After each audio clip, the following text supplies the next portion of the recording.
Hello friends, welcome to our YouTube channel फॉरियन प्रिपेयर। आज हम आपको पढ़ाएंगे अवकलज के अनुप्रयोग। ये क्लास 12 का चैप्टर नंबर 6 है। जहां पे देखिए हमने लिखा है चैप्टर नंबर 6 अवकलज के अनुप्रयोग। यह अवकलन के बाद में आने वाला चैप्टर है। यहाँ पे आप अवकलन जैसे पढ़ के आ चुके हैं, उसके बाद आपको ये पता होगा कि अवकलज का अनुप्रयोग, उस अवकलन का प्रयोग कहाँ कहाँ करेंगे, किस किस स्थिति में करेंगे, उसको हमें देखना है। तो आज हम बस यही देखेंगे कि अवकलज के अनुप्रयोग में हम कैसे सवाल को हल कर सकते हैं। उससे पहले हमें यह भी जानना जरूरी है कि इसमें क्या आता है और कैसे पूछा जाता है। तो उससे पहले देखिए, आपका इसमें पूछ देगा, जैसे वृत्त दे दिया, वृत्त देने के बाद क्या करेगा, आपसे पूछ देगा या तो वृत्त घट रहा है या वृत्त बढ़ रहा है। तो आपसे इसमें परिवर्तन पूछता है। सबसे बड़ी चीज होती है, पहले 6.1 में जिस टॉपिक का जिक्र किया है वो ये है परिवर्तन। क्या है? परिवर्तन। तो देखिए, परिवर्तन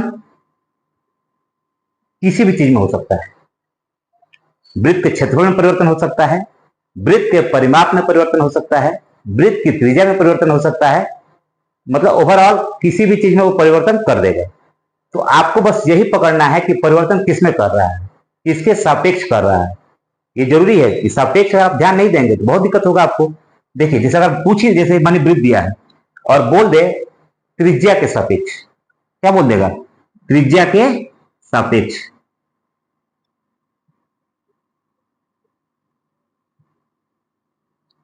क्षेत्रफल में परिवर्तन, क्षेत्रफल में परिवर्तन, यह पूछ दिया आपसे। करेंगे कैसे? अगर आपको फार्मूला याद है तो सबसे अच्छी बात है, नहीं याद है तो मैं अभी यहाँ पे राइट डाउन कर दूंगा, ये जिसको जरूर देख लीजिएगा। तो देखिए, जिस त्रिज्या के सापेक्ष पूछा बाबू, तो ये करेंगे आप कि आर को बटे में लेके चले जाएंगे, अवकलन के रूप में लिखेंगे। जैसे देखिए, हमें लिखना है कि डी बाई डी आर वृत्त का क्षेत्रफल, वृत्त का क्षेत्रफल, इसका फार्मूला हो जाता है D by D R multiply by pi R square. इस तरह से कुछ लिखते हैं। त्रिज्या के सापेक्ष पूछेगा तो आर को नीचे डाल देंगे।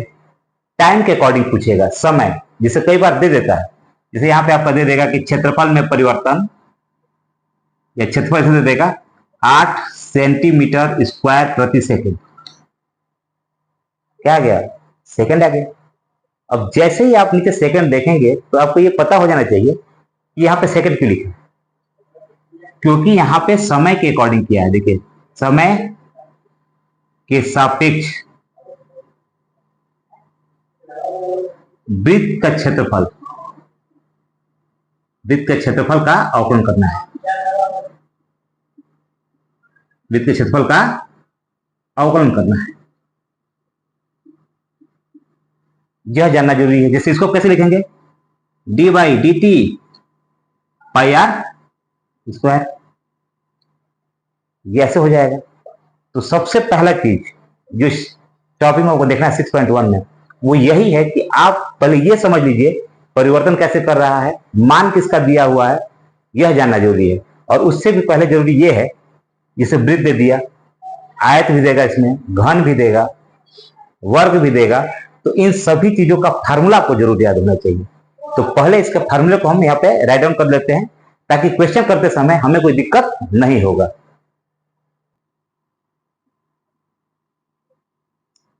6.1 फार्मूला देख लेते हैं। फार्मूला पहला, जैसे वृत्त की बात की हमने, तो लिख देते हैं पहले वृत्त का परिमाप, वृत्त का क्षेत्रफल, वृत्त का परिमाप और वृत्त का क्षेत्रफल, दो ही चीज आपसे इसमें पूछेगा। इसका होता है 2 पाई आर, इसका होता है पाई आर स्क्वायर। दूसरा, आपसे पूछ सकता है गोला का आयतन, 4/3 पाई आर क्यूब। गोला का अगर क्षेत्रफल पूछ दिया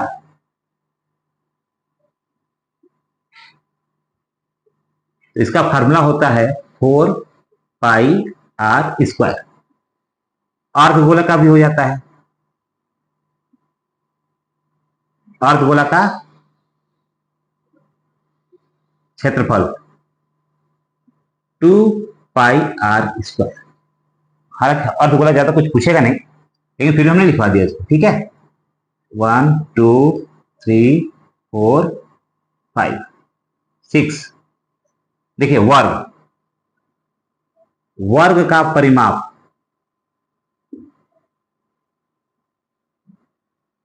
4 गुणे भुजा। अब चाहे भुजा को ए से डिनोट कर लीजिए या जैसे भी कर लीजिए। वर्ग का क्षेत्रफल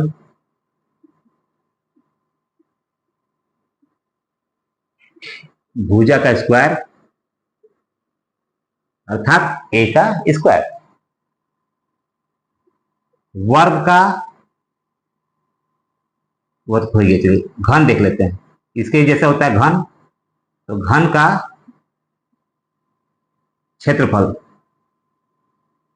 अब ध्यान दीजिएगा, घन का क्षेत्रफल कह रहा है तो घन का क्षेत्रफल में दो तरीके से आता है। एक होता है CSA कर्व सरफेस एरिया, और एक होता है TSA टोटल सरफेस एरिया, वक्र पृष्ठ क्षेत्रफल और कुल पृष्ठ क्षेत्रफल। तो आपको यहाँ यूज करना होगा टोटल, मतलब TSA यूज करना होता है टोटल सरफेस एरिया। तो अपन ये देख लेते हैं घन का क्षेत्रफल, तो हम यहाँ दोनों लिख दे रहे हैं CSA और TSA। CSA का फुल फॉर्म हो जाता है कर्व सरफेस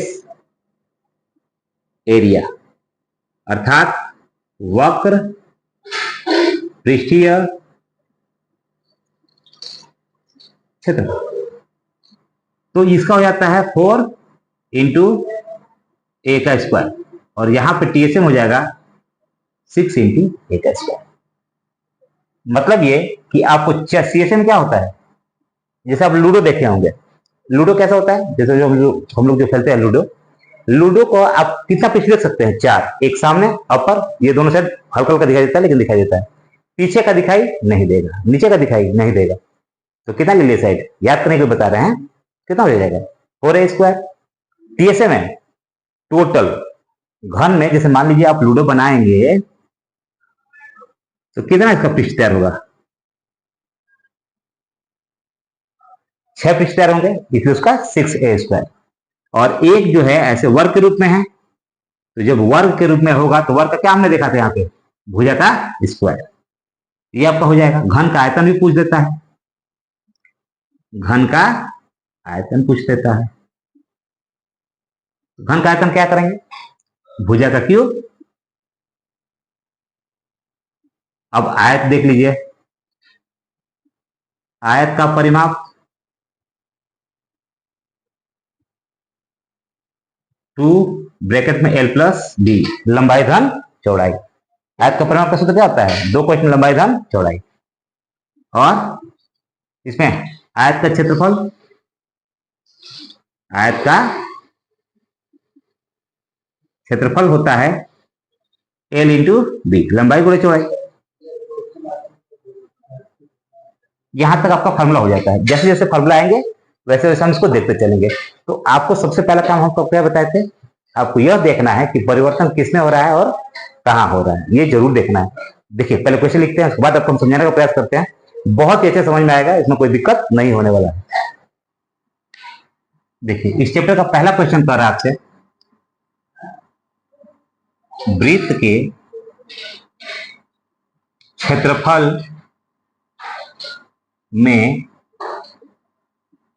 परिवर्तन की दर त्रिज्या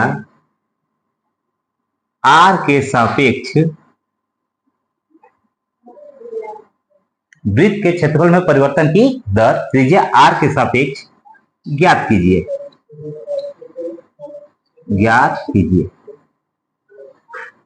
पहला दिया है r इक्वल टू 3 सेंटीमीटर और दूसरा दिया है r इक्वल टू 4 सेंटीमीटर। यह क्वेश्चन है 6.1 का पहला क्वेश्चन। अब ध्यान बस यही देना है, 2-4 क्वेश्चन में आपको हो सकता है दिक्कत हो, लेकिन अगर आप प्रयास करेंगे तो कुछ भी असंभव नहीं है। ठीक है, हम यहाँ पे देख लेते हैं कि पूछा है कि वृत्त के क्षेत्रफल में परिवर्तन। क्षेत्रफल को तो सबसे पहले हम क्या देखेंगे, वृत्त का क्षेत्रफल। परिवर्तन तो इसी में करना है ना हमें, तो लिखेंगे वृत्त का क्षेत्रफल। हल करते समय हम यहाँ लिख देंगे हल वृत्त का क्षेत्रफल। क्षेत्रफल को ए लिखते हैं, क्षेत्रफल को एरिया ए हो गया, A equal to pi R square. ये हमारा फॉर्मूला हो गया, क्षेत्रफल वृत्त का क्षेत्रफल बराबर ए बराबर पाई आर स्क्वायर। अब हमें इसको करना है अवकलन, किसके सापेक्ष, आर के सापेक्ष। तो लिख देंगे यहां पे हम आर के सापेक्ष अवकलन करने पर, अवकलन करने पर, अवकलन करना है ना आर के सापेक्ष, बोला खुद ही, हमने भाई बोल रहे हैं, सवाल बोला है, क्या बोला है कि परिवर्तन की दर त्रिज्या आर के सापेक्ष। तो किसके सापेक्ष करेंगे, आर के सापेक्ष अवकलन करेंगे हम। तो यहां हमने लिखा D A by D R, यहां पे D by D R pi R square. अब बताइए कितने लोग को अवकलन करना नहीं आता है। हो सकता है कुछ लोग को अवकलन करना नहीं आता होगा, लेकिन यहां पे ध्यान दीजिएगा, नहीं आता है फिर भी हम प्रयास करेंगे कि आपको पूरा समझ में आ जाए, क्योंकि यह चैप्टर जो है अवकलन के बाद शुरू होता है। तो देखिए यहां पे बाबू जो होता है उसी के सापेक्ष हम देखते हैं कि कौन यहां पे है, उसी का अवकलन होगा। अगर कोई भी अंक आ गया, कांस्टेंट वैल्यू कोई भी आ गई एक्स वाई को छोड़ करके, उसका अवकलन 0 होता है, पूरा क्या हो जाएगा, 0 हो जाएगा। लेकिन यहाँ पे पाई कांस्टेंट है, लेकिन साथ में अपने दोस्त को लेकर घूम रहा है आर स्क्वायर को, बॉडीगार्ड इसकी रक्षा करेगा वो। ठीक है, तो पाई को हम क्या करेंगे, तो पहले बाहर निकालने के, भाई तुम आ जाओ बाहर, हम पहले आर से निकलेंगे। तो पाई को क्या करेंगे, बाहर, पाई को हमने लिख दिया बाहर, आर स्क्वायर। तो जब भी किसी चीज का अवकलन हम करते हैं, ध्यान दीजिए, देखिए जैसे मान लीजिए कि हमने यहाँ पे करना है D by D R R square का, फॉर्मूला ये कहता है, चलिए यहाँ पे पहले फॉर्मूला लिख देते हैं, एक्स पे अगर एन है तो यहाँ पे एक्स लिख देते हैं। तो जो पावर है, जो घात है, उसको नीचे उतार लेते हैं।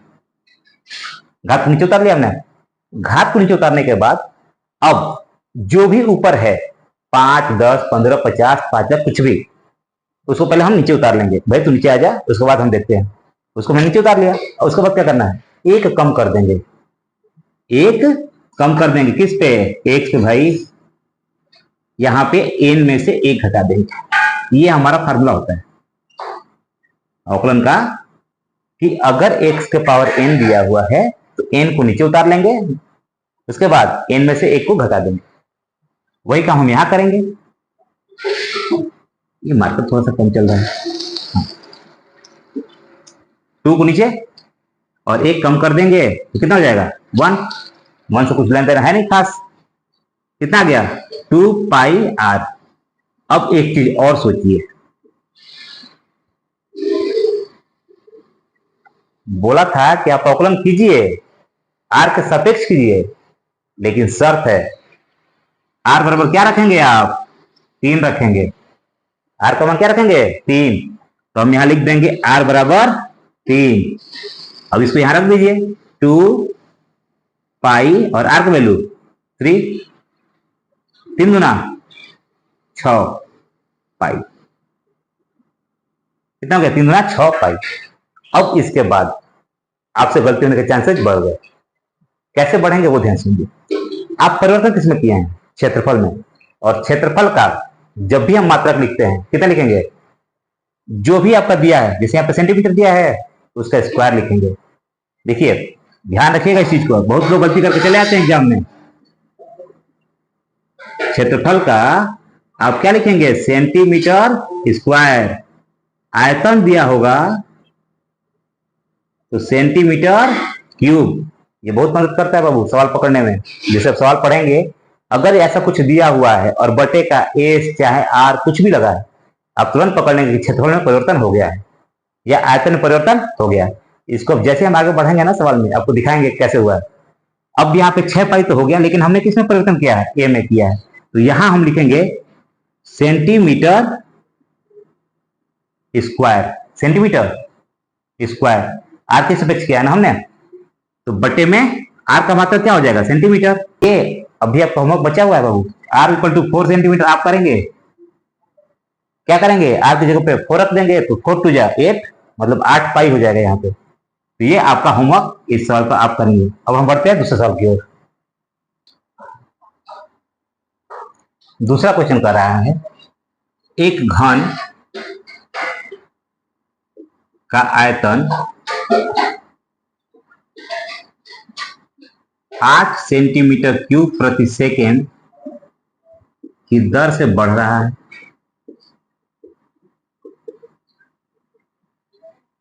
तो इसके पृष्ठ क्षेत्रफल में कितना परिवर्तन हो रहा है, जबकि कोर की लंबाई 12 सेंटीमीटर है।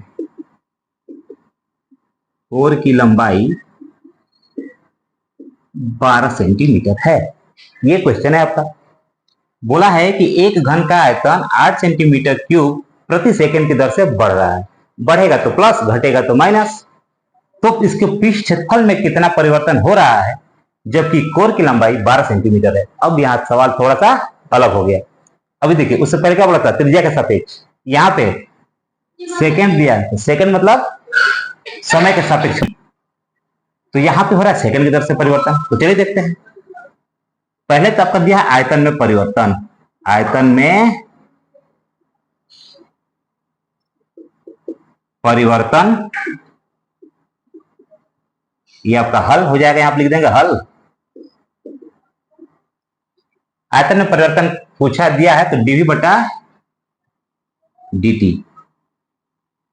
आयतन में परिवर्तन हो रहा है, लेकिन किसके सापेक्ष? समय के सापेक्ष। तो टी को हमने लिख दिया नीचे। कितना दिया है? 8 सेंटीमीटर क्यूब प्रति सेकंड। कोर की लंबाई, कोर की लंबाई, कोर का मतलब होता है जैसे मानिए भुजा। ए बराबर दे दिया है 12 सेंटीमीटर। पूछा है पृष्ठ क्षेत्रफल में परिवर्तन। पृष्ठ क्षेत्रफल में परिवर्तन पूछा है। ds बटा dt पूछा है आपसे। ये क्वेश्चन है हमारा। ठीक, इसी क्वेश्चन को हमें करना है। इसका आंसर कैसे फाइंड आउट करेंगे, यह देखना जरूरी है। यहाँ पे तो आपने x को सापेक्ष किया था, तो अलग हो गया मामला। अब थोड़ा सा कुछ अलग होगा, ये भी देखना पड़ेगा हमें। देखिए कैसे देखेंगे। हम लिखेंगे घन का आयतन, यहां से लिखते हैं ताकि इधर तक कवर हो जाएगा। घन का आयतन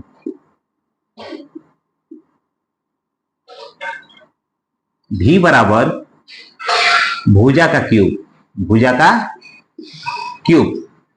ये डायरेक्ट ए लिख देते हैं, ए का क्यूब हो गया। अब t के सापेक्ष अवकलन, t के सापेक्ष अवकलन करने पर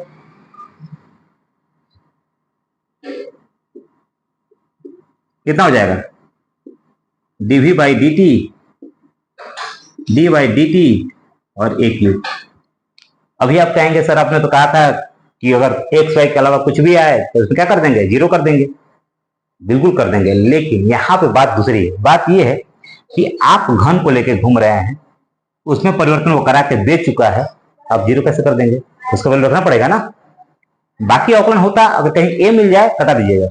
बिना एक्स वाई के अकेले घूमता हुआ मिले, तुरंत उठा करके नदी में, जीरो। तो चलिए यहाँ पे देखते हैं। एक फॉर्मूला ऐसा देख लीजिए, जरूरी है।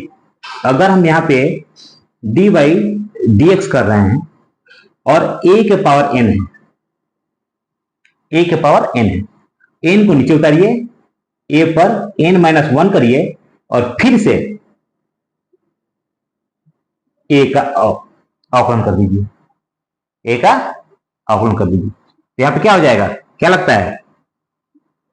क्यूब को नीचे उतारेंगे उतार लिया हमने। एक कम करना है तो भाई 3 था 2 कर दिए। अब फिर से करेंगे डी बाई डी टी और ए, और डी भाई बाई डी टी का वैल्यू कुछ दिया था क्या यहाँ पे, देखिए तो दिया है 8, इसको भेज दीजिए sir. 8/3a² D A by D T का वैल्यू है इक्वेशन नंबर 1, इक्वेशन नंबर 1 मान लेंगे।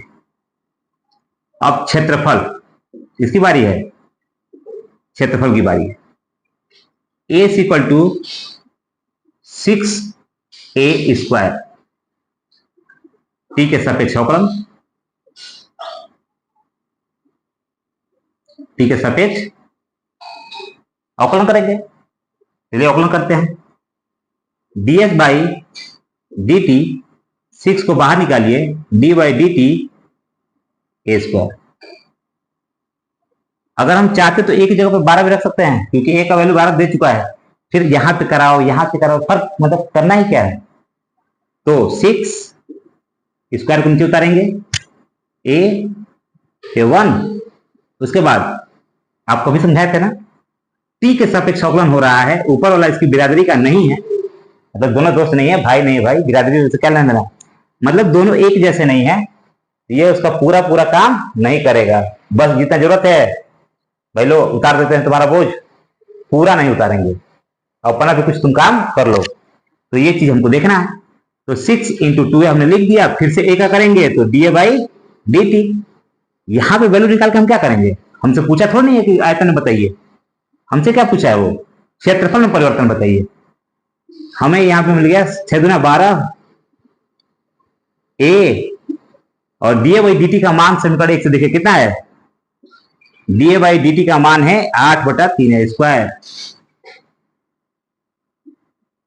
एक ए से एक एक कट जाएगा, बचेगा कितना, 3 चौका 12, 4 8 32, और ए का वैल्यू कितना बचा है 12, घटा दीजिए। ds बाई डी टी का वैल्यू आ जाएगा आपका 4 या 12, 4 8 32, तो ds बाई डी टी आपके पास बचा है 8/3। बात फिर वही आ गई, अगर क्षेत्रफल है तो स्क्वायर और टाइम है तो सेकेंड, अगर आर होता या भुजा दिया रहता तो सेंटीमीटर लिख देते, ये आपका आंसर हो जाएगा। बताइए क्या ऐसा कुछ हार्ड सवाल था, हमने क्या किया, देखिए एक बार फिर समझा देते हैं।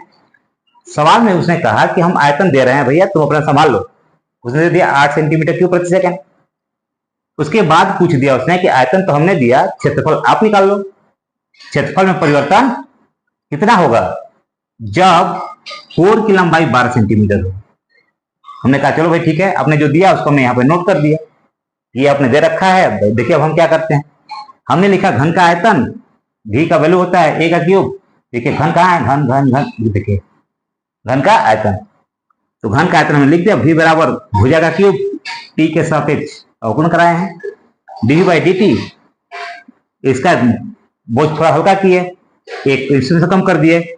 हमने कहा भाई तुम्हारा पूरा नहीं उतारेंगे, ये देखो तुम, इसको करके हमने ऐसे छोड़ दिया, तो इसको हमने क्या ट्रांसफर कर दिया हम नीचे, और हमने वैल्यू इक्वेशन नंबर 1 लिख दिया। अब बात आ गई क्षेत्रफल की, क्षेत्रफल को हमने हल करना शुरू किया। तो देखिए क्षेत्रफल को हल करते हुए पहुंचे हैं हम कहां तक, यहाँ कटा करके हमारा वैल्यू आया है 8/3 सेंटीमीटर स्क्वायर प्रति सेकेंड। तब तीसरे क्वेश्चन की ओर बढ़ते हैं। थर्ड नंबर क्वेश्चन जो है हम इसको करना शुरू करेंगे। कह रहा है एक वृत्त की त्रिज्या, एक वृत्त की त्रिज्या 3 सेंटीमीटर प्रति सेकेंड की दर से समान रूप से बढ़ रही है, समान रूप से बढ़ रही है। तो क्षेत्रफल में परिवर्तन ज्ञात करो, जबकि आर को कुछ वैल्यू दिया हुआ है, आर को कोई वैल्यू दिया हुआ है। अब आपको क्या दिया है, क्या समझ में आया सवाल को, 2 सवाल आप कर चुके हैं, तीसरे सवाल में क्या समझ में आया, आपको दिया है वृत्त की त्रिज्या में परिवर्तन की दर, दे दिया ना, वृत्त की त्रिज्या में परिवर्तन हो रहा है। अभी उससे पहले वाले सवाल में आयतन में परिवर्तन हुआ था, यहाँ पे त्रिज्या में परिवर्तन होगा। तो जब त्रिज्या में परिवर्तन हुआ है तो लिख देंगे त्रिज्या में परिवर्तन, त्रिज्या में परिवर्तन। सबसे इंपॉर्टेंट चीज किसके सापेक्ष हुआ है,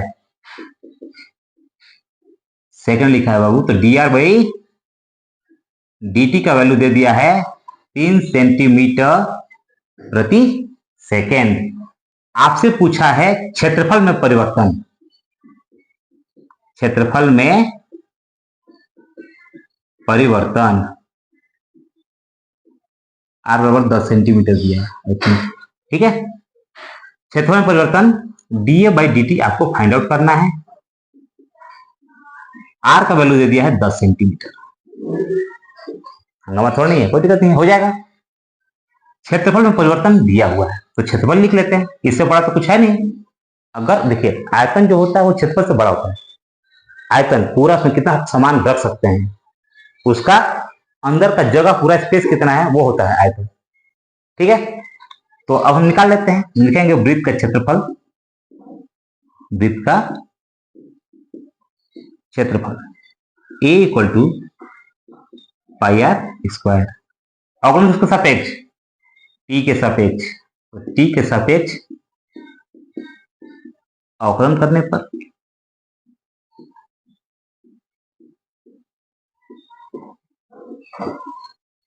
कितना हो जाएगा, dA/dt πr²। पाई को बाहर बताए थे, r के साथ इसलिए बच गया भैया, यहाँ पे 2r।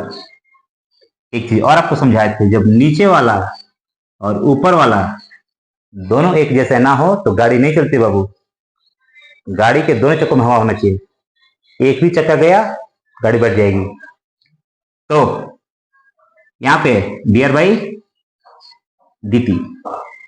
dA/dt हम लिख दें यहाँ पे, कितना जाएगा 2πr dr/dt। मान रखना शुरू कीजिए, 2π। देखिए यहाँ पे पाई की वैल्यू रखने की कोई जरूरत नहीं है, क्योंकि आंसर आपका लगातार पाई में ही दिया गया है। जब तक आपसे ये ना कहे कि आप पाई का मान निकाल के मतलब पाई के साथ हल कीजिए, तब तक कोई जरूरत नहीं है। आर का वैल्यू कितना दिया है 10, और dr/dt का मान 3 सेंटीमीटर प्रति सेकेंड। 10 × 30 × 60 पाई। फिर क्षेत्रफल है तो सेंटीमीटर स्क्वायर प्रति सेकेंड। कुछ हार्ड लगा सवाल आपको, बहुत इजी है, मतलब इतना इजी है कि पूछे मत, समझ में आ जाना चाहिए कि क्या दिया है और पूछा क्या है, बस इस पर तुम्हारा सारा सवाल होता रहेगा। फिर अगला क्वेश्चन देखते हैं। देखिए बोला है कि घन की कोर 3 सेंटीमीटर प्रति सेकेंड की दर से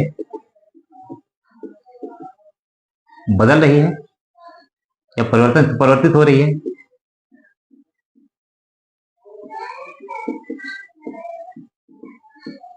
तो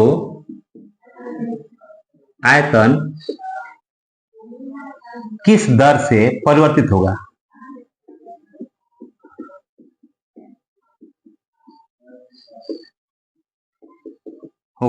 जब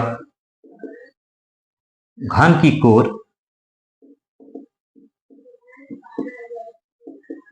10 सेंटीमीटर है। देखिए घन की कोर 3 सेंटीमीटर प्रति सेकंड की दर से परिवर्तित हो रही है, तो आयतन किस दर से परिवर्तित होगा जब घन की कोर 10 सेंटीमीटर है। एक चीज समझिए, सवाल वही है जो आपकी किताब में दिया हुआ है, उसमें बस ये दिया है कि एक परिवर्तनशील घन की कोर 3 सेंटीमीटर प्रति सेकंड की दर से बदल। यार इतना क्यों लिखे हैं, सवाल आपको समझाने से मतलब है, आप सवाल देखें तब समझ में आ जाना चाहिए कि हमें करना क्या है। तो बोला है कि घन की कोर 3 सेंटीमीटर प्रति सेकंड की दर से परिवर्तित हो रही है, तो आयतन किस दर से परिवर्तित होगा जब घन की कोर 10 सेंटीमीटर है। लिख लेंगे कि घन, आप लिख दीजिए हल, घन की कोर में परिवर्तन, कोर में परिवर्तन dA/dt 3 सेंटीमीटर प्रति सेकेंड। आयतन में परिवर्तन पूछा है, आयतन में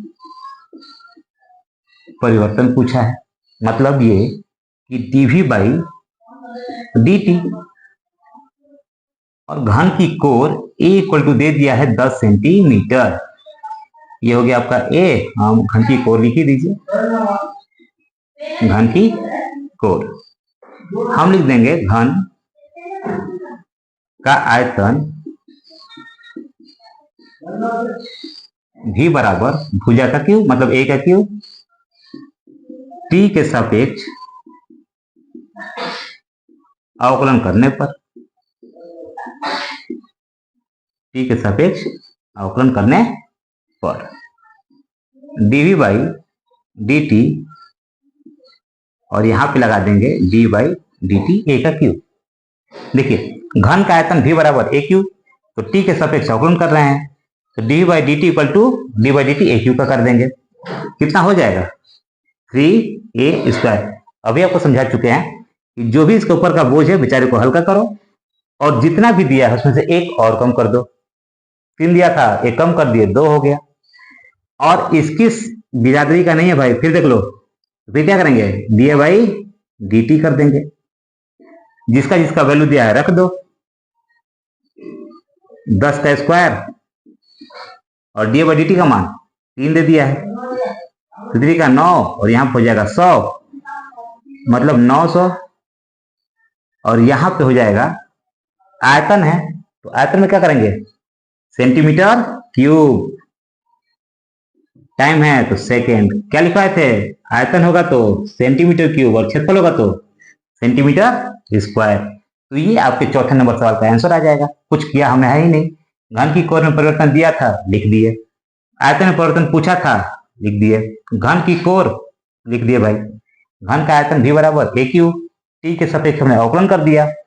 और यहाँ पे देखिए मेन प्रॉब्लम होती है बच्चों की, वो ये नहीं समझ पाते हैं कि कब सवाल में क्या हो रहा है, कभी कुछ और पूछता है, कभी कहीं कुछ और दे देता है।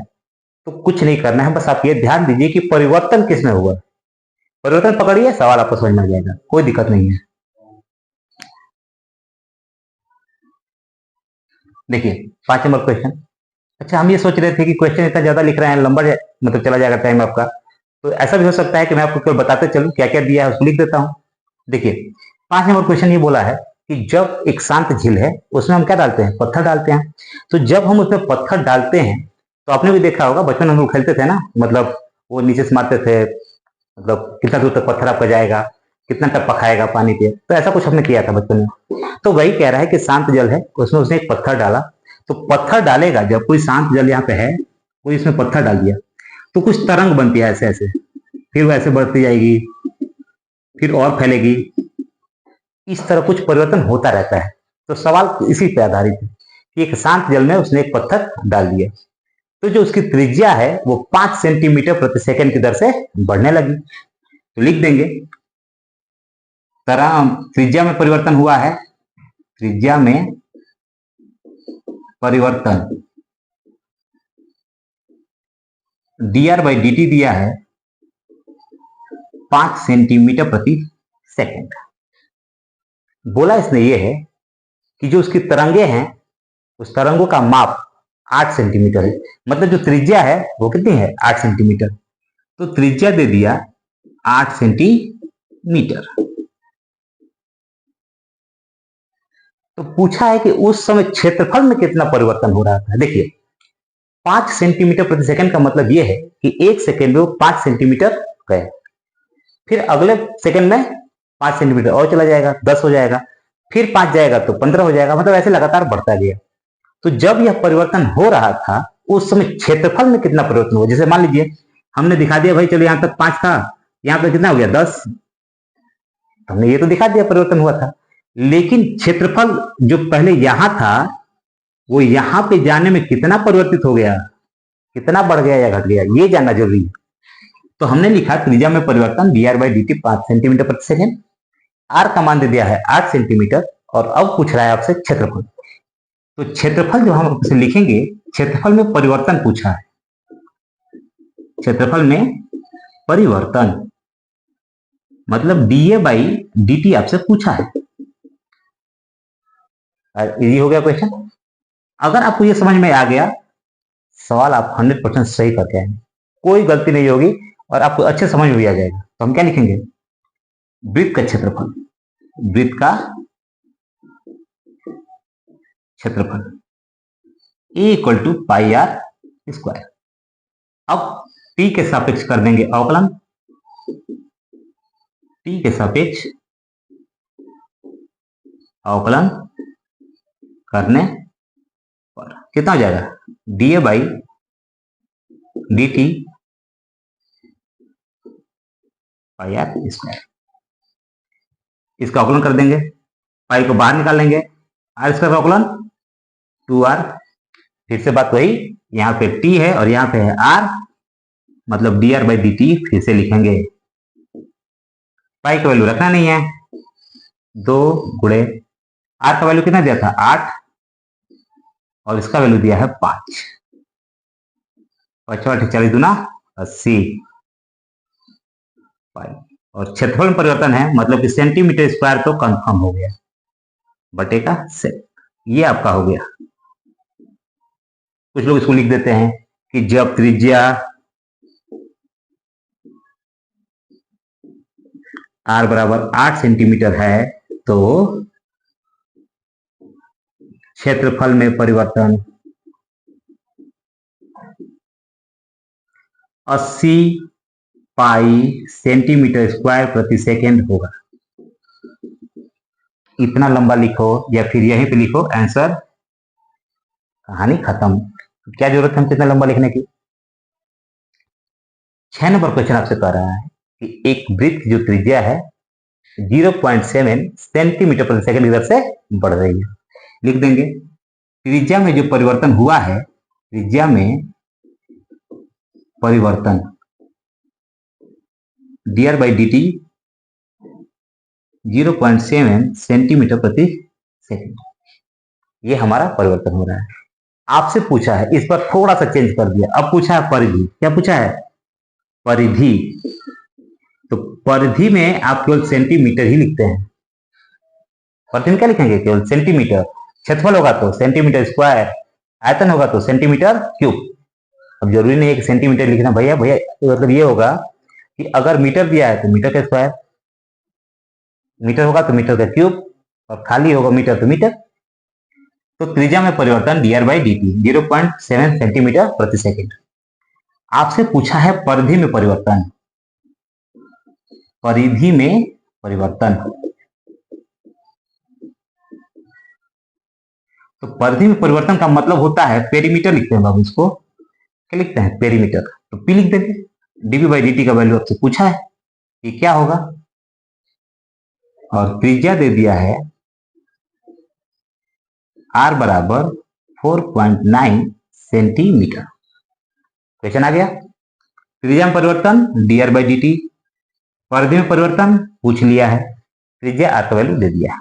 लिख देंगे वृत्त की परिधि, वृत्त की परिधि। तो जब वृत्त की परिधि आप लिखेंगे तो p = 2πr। हमने लिखा है वृत्त का परिमाप 2πr। तो t के सापेक्ष अवकलन कर दीजिए, t के सापेक्ष अवकलन करने पर कितना हो जाएगा, dp/dt 2πr। 2π बाहर आ जाएगा। अब r पे कुछ है ही नहीं जिसका बोझ हल्का किया जाए, तो ये अपने साथ पकड़ लेंगे इसको, 2π। dr/dt का मान कितना दिया है हमारे पास है 0.7, 1.4 पाई सेंटीमीटर प्रति सेकंड। अब आप ये सोच रहे होंगे कि सर आपने तो देखा आर दिया हुआ था, आर का यूज नहीं किए। भाई कहाँ करोगे यूज, जब यहाँ पे कोई पावर नहीं है, अवकलन करने पे हमारे पास आर नहीं बचा, तो रखेंगे कहाँ उसको, कोई जरूरत नहीं है। अगर आपके पास कुछ ज्यादा सामान पड़ा है, जगह नहीं रखने की, कहाँ रखेंगे, छोड़ना पड़ेगा ना उसे, छोड़ दिया हमने आर को। यहाँ पे आपका हो गया आंसर dp/dt इक्वल टू इतना। लिखना है तो लिख लीजिए कि त्रिज्या का कोई बात ही नहीं है, क्या लिखे उसको, छोड़िए। यहीं पे क्या हो गया आपका आंसर। अगला क्वेश्चन देखते हैं।